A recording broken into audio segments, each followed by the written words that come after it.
Olivia Bennett wiped the dust from another stack of donated books, her auburn hair falling across her face as she organized the charity drive at Riverside Community Library. The small-town library had been her sanctuary for 5 years, a place where she felt truly needed. At 28, she had built a life that made sense. Quiet mornings, sorting books, afternoons reading to children, evenings cataloging stories that would transport readers to different worlds. The autumn sun filtered through the tall windows, casting golden light across the wooden floors. Olivia loved this time of year. The changing leaves reminded her that transformation could be beautiful, even when it meant letting go. She was labeling a box of mystery novels when the door chimed. Looking up, she saw a man who seemed completely out of place in her humble library. He wore an expensive charcoal suit that probably cost more than her monthly rent, his dark hair perfectly styled, his posture radiating confidence and success. Nathan Sterling had driven 2 hours from the city without really knowing why. His assistant had mentioned a book drive in Riverside, suggesting it would be good publicity for his company to make a donation. But standing in this small library, breathing in the scent of old paper and wood polish, he felt something he had not experienced in years. Peace. The woman behind the counter looked up at him with curious hazel eyes.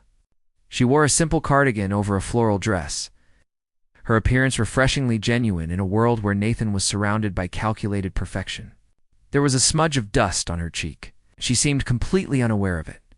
First impressions, Olivia watched the stranger approach, his expensive shoes clicking against the hardwood floor. He carried himself like someone who owned every room he entered, yet something in his expression seemed almost vulnerable. "Can I help you?" she asked, setting down her label maker. "I'm here about the book drive," Nathan said, his voice smooth and professional. "I'd like to make a donation." "It's wonderful. We appreciate any contribution."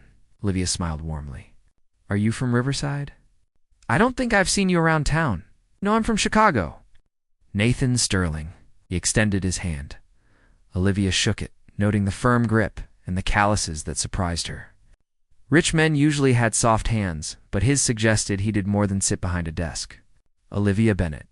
I'm the head librarian here." Nathan found himself staring at her smile. It was unguarded, genuine, nothing like the practiced expressions he encountered at business dinners and corporate events. "Head librarian of this whole empire?" he said, gesturing around the modest space with a hint of humor. She laughed, a sound like wind chimes on a summer evening. "It might not look like much to someone from the city, but this library is the heart of our community. We serve 300 families, host reading programs for kids, offer computer classes for seniors, and provide a safe space for anyone who needs it." The passion in her voice caught Nathan off guard. When was the last time he had heard someone speak about their work with such pure enthusiasm? His employees were motivated by bonuses and promotions. His colleagues chased recognition and power, but this woman spoke about her library like it was a living, breathing thing she loved. An afternoon of surprises. Nathan had planned to write a check and leave. Instead, he found himself rolling up his sleeves and helping Olivia sort through donations. She handed him a stack of children's books, and he noticed her fingers were stained with ink. "You're right," he observed, pointing to the telltale marks. Olivia blushed slightly. "Just journals. Nothing important." "All writing is important," Nathan said, surprising himself with the sentiment. "Stories matter. They shape how we see the world." She looked at him with new interest. "That's not what I expected a businessman to say." "What did you expect? Something about quarterly earnings or market shares?" Her eyes sparkled with mischief.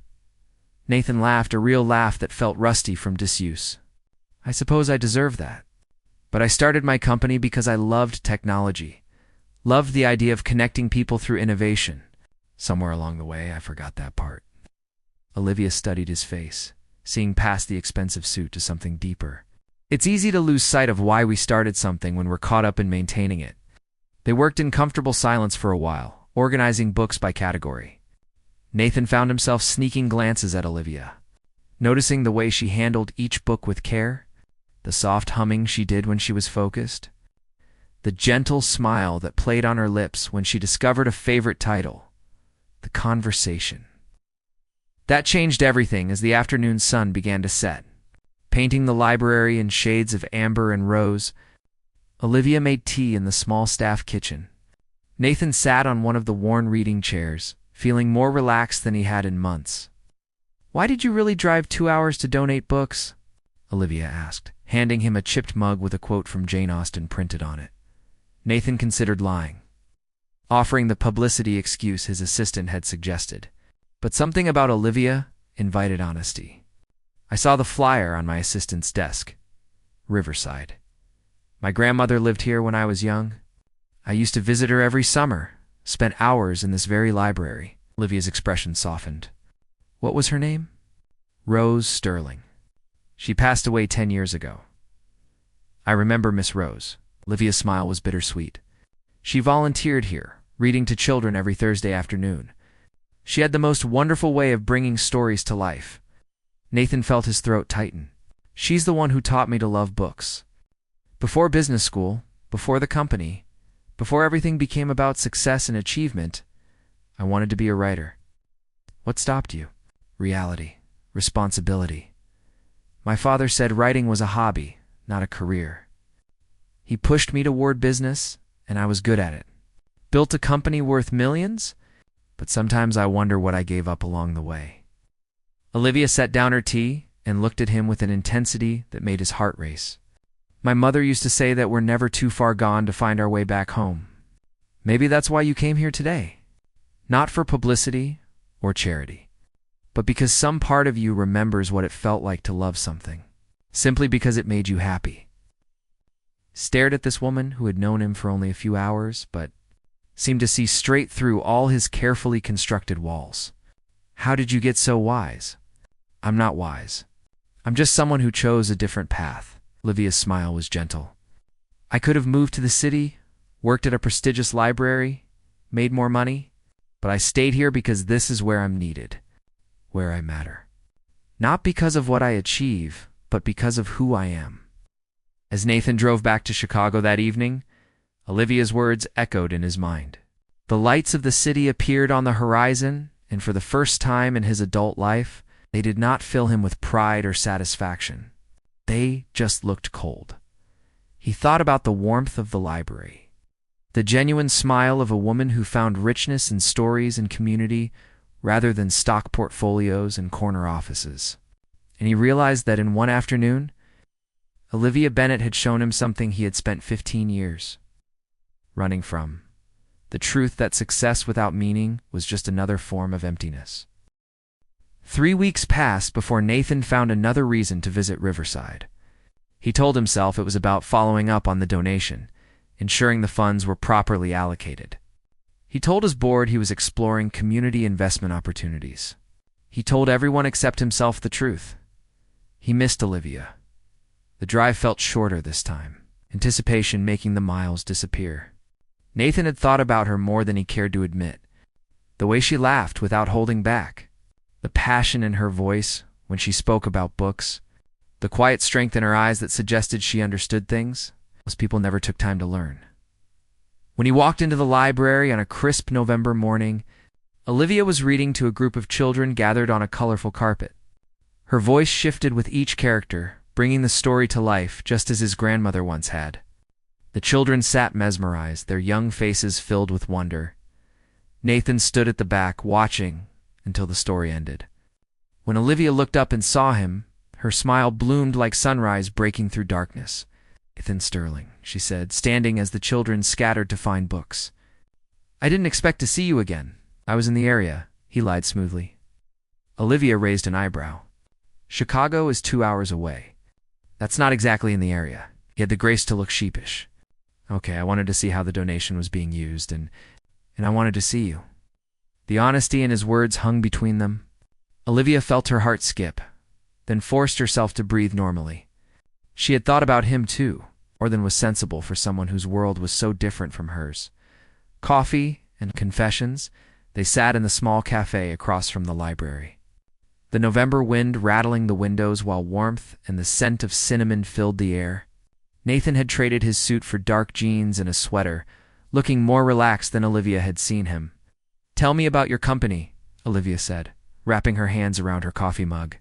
What exactly does Sterling Technologies do? Nathan explained his work developing software that helped hospitals manage patient care more efficiently. As he talked, his face transformed, showing glimpses of the passionate young man who once dreamed of making a difference. So you are helping people, Olivia observed.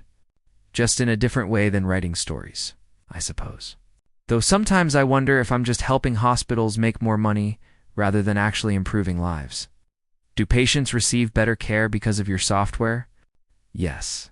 The data shows significant improvements in treatment outcomes. Then you're making a difference. Maybe not in the way young Nathan imagined, but you're still contributing something meaningful to the world. Nathan studied her face, struck by her ability to find the positive in everything. How do you do that? How do you always see the best in people and situations? I just choose to look for it. Olivia's expression grew thoughtful. My father left when I was 7. My mother raised me alone, working 2 jobs to keep us afloat. I could have grown up bitter about what I didn't have. Instead, my mother taught me to appreciate what I did have. A roof over our heads, books from the library, each other. Is your mother still here in Riverside? Olivia's smile faltered. She passed away 4 years ago. Heart failure. She worked so hard her whole life, and just when she could finally rest, her heart gave out. Nathan reached across the table and took her hand. The gesture was instinctive, offering comfort the way she had offered him understanding. I'm sorry, Olivia. Thank you. She didn't pull her hand away.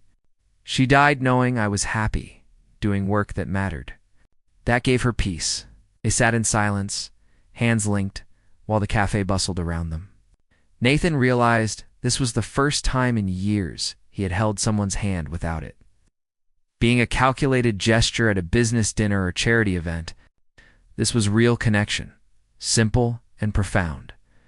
The invitation over the next month. Nathan found excuses to visit Riverside every week.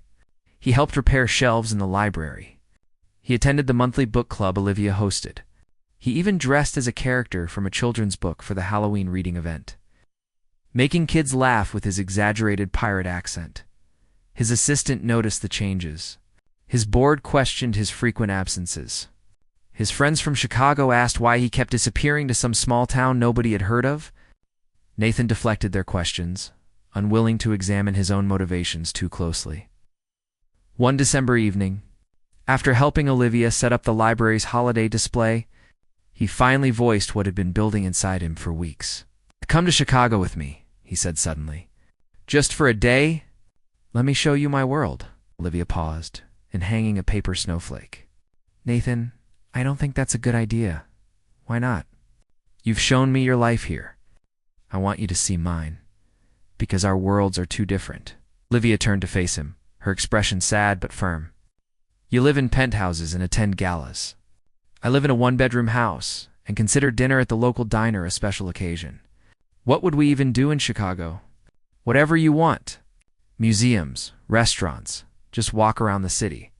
I don't care about the activities, Olivia. I want to spend time with you. The vulnerability in his voice made her heart ache. She had been fighting her growing feelings for Nathan, knowing that nothing real could develop between them. He would eventually return to his life of wealth and achievement. She would stay in Riverside with her books and her students. That was how these stories always ended. I'll one day, she said finally. But then, we need to talk about what this is, Nathan. What we're doing. We're becoming friends, are we? Olivia's hazel eyes searched his face. Because friends don't look at each other the way you're looking at me right now. Nathan took a step closer, close enough that she could smell his cologne, something expensive but subtle. How am I looking at you? Like I'm something precious you're afraid to touch because you might break it. His hand came up to cup her cheek, thumb brushing across her cheekbone with infinite gentleness. Maybe because you are precious, and maybe I'm afraid. Not of breaking you, but of what it means that I can't stop thinking about you. Olivia closed her eyes, leaning into his touch despite every rational thought screaming that this was dangerous. Nathan, we're from different worlds. Then maybe it's time to build a new world. One where it doesn't matter where we come from, only where we're going. When he kissed her, soft and tentative, Olivia felt the last of her defenses crumble. She kissed him back, pouring into it all the longing she had been denying. Outside, snow began to fall, dusting Riverside in white magic. A day in the city, the following Saturday. Olivia found herself in Nathan's car, watching the landscape change from small-town charm to urban sprawl.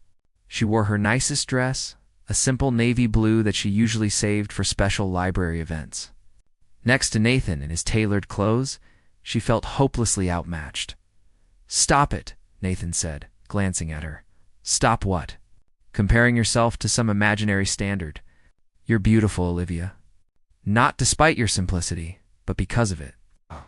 Chicago overwhelmed her senses. The towering buildings, the rush of people, the noise and energy that never seemed to stop. Nathan took her to the Art Institute, where they wandered through galleries of masterpieces. He watched her face more than the paintings, loving the way she lit up at each new discovery. Lunch was at an elegant restaurant where the menu had no prices and the waiter spoke in hushed, reverent tones. Olivia felt out of place until Nathan started telling silly stories about business dinners gone wrong, making her laugh until other diners stared. "This is your world," Olivia said, looking around the opulent dining room. "All this wealth and status. This is where I exist," Nathan corrected. "But it's not my world anymore. My world is wherever you are." The afternoon brought them to Nathan's penthouse apartment. Floor-to-ceiling windows offered views of the lake and skyline. Everything was modern, expensive, and utterly impersonal. Olivia walked through the space, noticing the lack of photographs, the absence of anything that suggested someone actually lived there. "Where are your books?" "Books. You said you loved reading. Where are your books, Nathan?" He gestured vaguely toward a closed door. "I have a tablet. Everything digital now." Olivia opened the door he had indicated and found a room that took her breath away. Built-in shelves lined every wall, filled with hundreds of books, old leather-bound volumes mixed with modern paperbacks, classic literature beside science fiction, poetry collections next to philosophy texts. "They said everything was digital," she whispered. Running her fingers along the spines, Nathan stood in the doorway looking almost embarrassed. "I lied. I've been collecting books for years, but nobody knows about this room. My colleagues would think it was ridiculous. My decorator wanted to turn it into a home gym. This is beautiful." Olivia turned to him, eyes shining. "This room is the first real thing I've seen in your apartment. Everything else is just expensive furniture and carefully chosen art. But this is you." Nathan crossed the room and pulled her into his arms. "You're the only person who's ever seen this room, Olivia. The only person I've ever wanted to share it with." She looked up at him, seeing past the successful businessman to the dreamer underneath. "What are we doing, Nathan?" "Really?" "I think we're falling in love," he said simply. "And I think it terrifies both of us." Olivia knew he was right. She was falling for a man whose life was as far from hers as the moon from the earth. But standing in his secret library, surrounded by stories of impossible love and unexpected journeys, she wondered if maybe their own story could have a happy ending. Winter settled over. Riverside like a blanket of stars and snow. The library glowed warm against the December darkness, and Olivia found herself caught between two worlds. Nathan visited every weekend now, staying at the local inn, helping with community events, becoming a familiar face around town. People talked, of course. Small towns always did. The librarian and the millionaire. It sounded like a fairy tale, and everyone loves a good story. But Olivia knew real life was more complicated than the romances on her shelves. One evening, as they walked along the frozen lake, Nathan stopped suddenly. The moon reflected off the ice, turning everything silver and dreamlike. His breath formed clouds in the cold air. "I need to tell you something," he said, his voice serious. "My board is pressuring me to relocate the company. They want to expand, move headquarters to San Francisco. Bigger market, more investors, better opportunities." Olivia felt her heart sink, though she had known this moment would come. When they want a decision by February? 3 months to uproot everything and start over. That's exciting for you. San Francisco is beautiful. Nathan turned to face her, taking both her hands in his.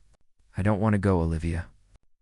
For the first time in my career, I'm questioning whether bigger is actually better. Nathan, you can't give up opportunities because of me. We've only known each other a few months. In those few months, you've changed everything I thought I wanted. His grip tightened on her hands. Success used to mean expansion, profit margins, being the biggest and the best. Now success looks like Saturday mornings reading to kids at the library, like drinking coffee in a cafe where everyone knows my name, like coming home to someone who sees me, not my bank account. Tears froze on Olivia's cheeks. You're talking about giving up your dreams. No, I'm talking about finding new ones. Better ones. Nathan pulled her closer. What if I moved the company here? Riverside has good internet infrastructure. I could hire locally, bring jobs to the community. I don't need a San Francisco penthouse or a Manhattan office. I just need you. It's crazy, Olivia whispered, but her heart sang with hope. Maybe, or maybe it's the sanest thing I've ever considered. Nathan brushed away her tears with gentle fingers. I love you, Olivia Bennett. I love your kindness, your passion for stories, the way you find magic in ordinary moments. I love how you've shown me that a rich life has nothing to do with money. I love you too, she breathed, the words she had been holding back finally breaking free. But I'm scared. What if you wake up one day and regret choosing this life? Choosing me? What if I don't? What if this is exactly where I'm supposed to be? He kissed her under the winter moon, and Olivia felt the last of her doubts melt away. Love was always a risk, but some risks were worth taking. Building Bridges January brought challenges. Nathan's business partners were furious about his decision to stay in the Midwest. His father called him foolish, throwing away opportunities for some small-town romance that would never last. Friends from Chicago stopped calling, unable to understand why he would choose Riverside over San Francisco, but Nathan felt lighter than he had in years. He rented office space above the hardware store on Main Street and began restructuring Sterling Technologies. He hired talented programmers from nearby universities, people who appreciated the chance to work remotely and stay close to family. He partnered with the local community college to create internship programs. Olivia watched him transform, not into someone different, but into a fuller version of himself. The stressed businessman who first walked into her library was gone, replaced by someone who smiled easily, who took lunch breaks to walk by the lake, who showed up at town council meetings to discuss community development. You're becoming one of us, she teased one afternoon. Watching him chat with the hardware store owner about ice fishing, is that a bad thing? Nathan asked, pulling her close. It's a wonderful thing. I just want to make sure you're doing it for the right reasons. I'm doing it because this is where I'm happy. Where I belong? He kissed the top of her head. You taught me that home isn't about the biggest house or the most impressive address. It's about being surrounded by people who matter. The library flourished with Nathan's involvement. He donated new computers, funded the expansion of the children's section, and established a scholarship program for local students interested in technology. But more than his money, he gave his time. Reading to children, helping seniors learn to use tablets, organizing coding workshops for teenagers. Olivia fell deeper in love with him every day, watching him blend seamlessly into the community she cherished. The grand gesture Valentine's Day arrived with fresh snow and crisp morning light. Nathan had been mysteriously busy all week, disappearing for hours with vague explanations. Olivia suspected he was planning something, but nothing prepared her for what she found. When she arrived at the library that morning, the entire building was transformed. Thousands of paper hearts hung from the ceiling, each one inscribed with a handwritten message. Quotes from love stories throughout history, lines from poems, simple declarations of affection. The children's reading area had been expanded, new shelves built and filled with books. A beautiful wooden sign above the door read the Rose Sterling Memorial Reading Corner in elegant script. Olivia stood in the center of it all, tears streaming down her face as she turned in slow circles. Nathan appeared from the back office, nervous energy radiating from him. My grandmother would have loved knowing her legacy lives on here, he said softly. This library meant so much to her, and now it means everything to me, because it brought me to you. Nathan, this is too much. It's not enough. He crossed to her, taking her hands. Nothing could be enough to thank you for what you've given me. You've shown me that the best investment isn't in stocks or companies, but in people and communities. You've taught me that true wealth is measured in moments that matter, not money accumulated. Olivia laughed through her tears. When did you become such a philosopher? When I fell in love with a librarian who believes in the power of stories. Nathan dropped to one knee, and Olivia's breath caught. I know we've only known each other 6 months. I know people will say it's too fast, too impulsive. But Olivia, I've spent 15 years making calculated decisions based on logic and market analysis. This is the first time I'm following my heart, and it's leading me straight to you. He pulled a small velvet box from his pocket, opening it to reveal a simple ring. Not a massive diamond meant to impress, but a delicate band with a single pearl surrounded by tiny sapphires that matched her eyes. This was my grandmother's ring. She wore it every day, said it reminded her that true beauty comes from within, just like a pearl forms inside an ordinary shell. Nathan's voice shook with emotion. Marry me, Olivia. Let me spend the rest of my life learning from your wisdom, supporting your dreams, and building a home filled with love and laughter and more books than any 2 people could ever read. Olivia sank to her knees in front of him, framing his face with her hands. Yes, 1,000 times yes. The kiss they shared was witnessed by no one except the stories on the shelves around them. Silent observers of another chapter beginning. The happy beginning 6 months later. Olivia walked down the aisle of Riverside Community Church wearing a simple ivory dress, carrying wildflowers from the meadow where she and Nathan loved to walk. The church was packed with townspeople who had watched their love story unfold, who had embraced Nathan as one of their own. Nathan waited at the altar, eyes bright with tears he didn't bother to hide. When Olivia reached him, he whispered, "You're the most beautiful thing I've ever seen." "You're supposed to wait for the vows," she whispered back. Smiling, "I couldn't wait another second to tell you." Their vows were simple and heartfelt. Nathan promised to never let success become more important than love, to always make time for Saturday morning story hours, to build a life measured in moments rather than money. Olivia promised to support his dreams while keeping him grounded, to remind him daily that he was loved for who he was rather than what he achieved, to fill their home with stories and laughter when the minister pronounced them husband and wife. The entire church erupted in applause and cheers. Nathan kissed his bride with abandon. No longer the reserved businessman, but a man transformed by love. The reception was held at the library. It's because where else would their celebration take place? Tables overflowed with homemade food brought by neighbors. The local band played old love songs while couples danced on the lawn. Children ran through the gardens, their laughter ringing like bells, as twilight painted the sky in shades of lavender and rose. Nathan pulled Olivia close on the dance floor. "Any regrets?" he asked. "Not a single one. You." "Just that I didn't find you sooner." Olivia rested her head against his chest, listening to his heartbeat. "We found each other exactly when we were meant to. You had to become the man you were before you could appreciate the life you have now. Wise as always." Nathan pressed a kiss to her hair. "What do you think our story will be? How does it end?" "It doesn't end," Olivia said, looking up at him with eyes full of love and promise. "This is just the beginning. We have a whole lifetime of chapters ahead of us." And they did. Nathan's company thrived in Riverside, bringing prosperity and opportunity to the small town. He and Olivia bought a house near the lake, filling it with books and laughter, eventually adding the sounds of children's feet running through halls and voices raised in play.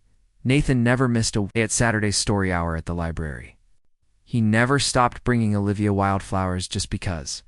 He never forgot the lesson she taught him, that the richest life was one filled with love, purpose, and connection to community years later. When people asked about their unlikely love story, Nathan always smiled and said the same thing. A millionaire crossed her path and thought he would change her world. Instead, she changed everything he believed about love, success, and what it means to truly live. Olivia would laugh and add, "The best stories are always about transformation, and ours is my favorite one yet." Their love became legend in Riverside, proof that sometimes the greatest treasures aren't found in bank accounts or corner offices, but in the quiet courage to choose love over ambition, connection over achievement, and home over status in every Valentine's Day.